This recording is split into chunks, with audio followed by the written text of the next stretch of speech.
continuación hablaré sobre la unidad 5.5 de la cual se titula La planificación de la producción. Como primer punto tenemos acerca de las tasas de utilización. La tasa de utilización es el porcentaje de tiempo que un trabajador dedica a trabajo facturable o al trabajo productivo en un periodo de trabajo específico. Las horas facturables son las horas del trabajador que se puede encargar a un cliente. Para calcular la tasa de utilización de un trabajador, el sistema se divide el número de horas facturables por el número de horas laborales en un cierto periodo de tiempo específico.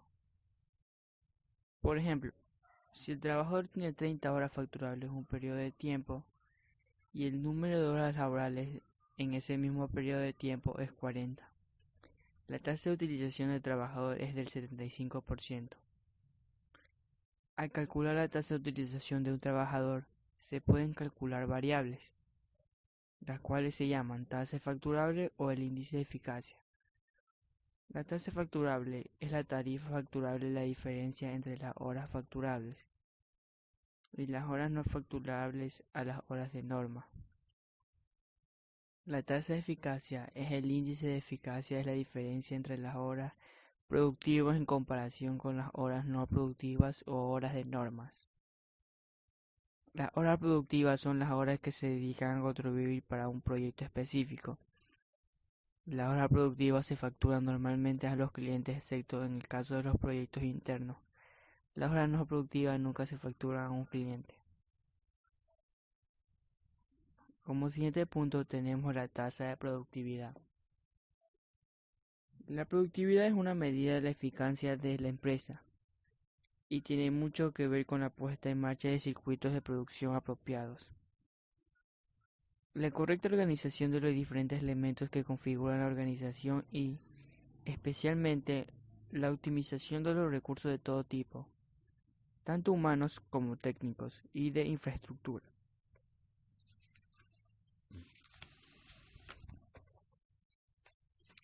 En principio, la productividad de una empresa o de una parte de su producción, ¿cómo podría ser el proceso de la fabricación de uno de los artículos de su catálogo?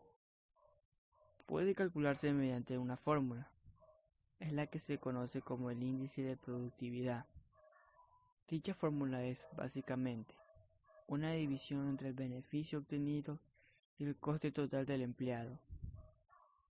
El resultado obtenido sería el índice de productividad. Los beneficios de conocer el índice de productividad. El índice de productividad nos permite saber si la empresa está consiguiendo la rentabilidad adecuada. Permite detectar errores o áreas de mejora de cara a aumentar la eficacia, rentabilidad y productividad de las empresas. Es un índice idóneo para definir objetivos a partir del mismo. Por ejemplo, mejorar dicho índice en un porcentaje determinado dentro de unos plazos definidos.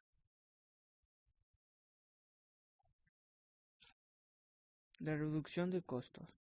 Existen múltiples formas de reducir los gastos de una empresa, ya sea bajando los salarios prescindiendo de personal o comprando materias primas más baratas.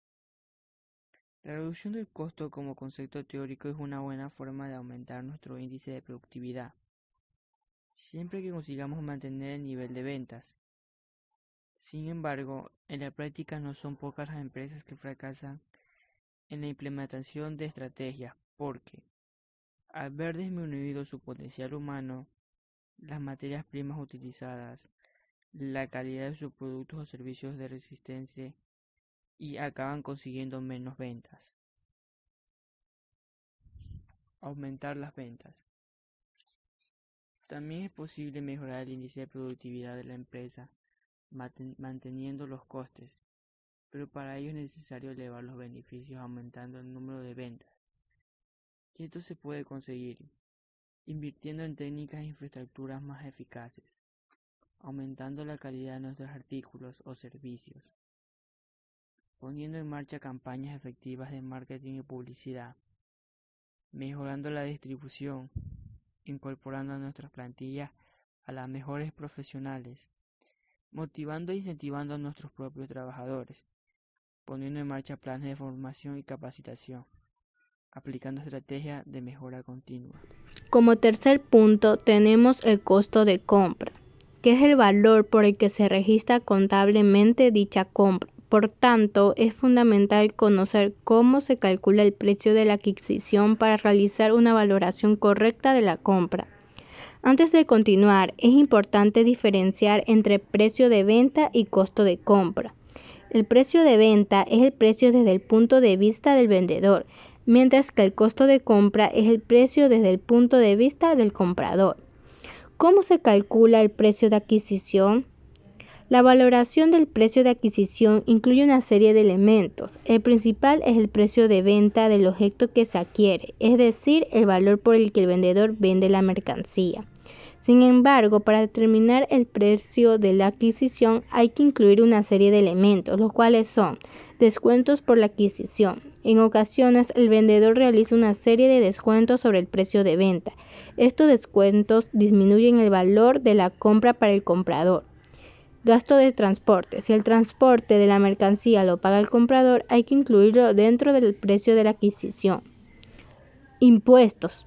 En el precio de adquisición se incluye todos los impuestos u otros atributos, por ejemplo, impuestos especiales, pagos en aduanas, etc.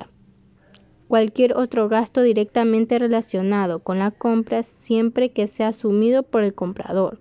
Como norma general se incluye cualquier gasto sin el cual la operación no hubiera podido realizarse, por ejemplo, los seguros, gastos por comisiones, etc.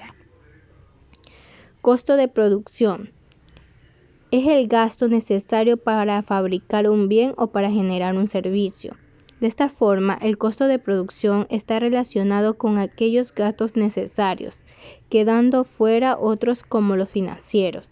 Suele incluir la materia prima y los aprovisionamientos, la mano de obra directa e indirecta y otros costes de gestión como amortizaciones, alquileres o gastos de asesoramiento.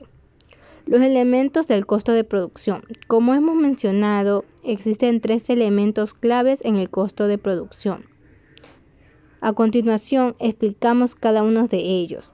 Uno es la materia prima y aprovisionamientos. La primera son aquellos materiales que se transforman en el proceso productivo. Un ejemplo sería la harina y la sal en el pan. La segunda son los que no se transforman pero son necesarios, como las bolsas en las que se comercializan algunos bienes. El segundo, tan importante como el primero, es la mano de obra.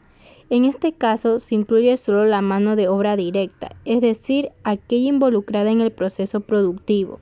Por ejemplo, los empleados que trabajan en la cadena de fabricación. El tercero son los costes indirectos de producción. Aquí incluimos la mano de obra indirecta, que es la que, aún no estando implicada en el proceso, es necesaria. Por ejemplo, el personal del departamento de administración. También deberemos añadir el resto de gestos necesarios, como amortizaciones, alquileres o tributos. ¿Cómo calcular el costo de producción? La forma del cálculo depende de cuál de las 3 vertientes del coste nos interesa. Veamos cada una de ellas.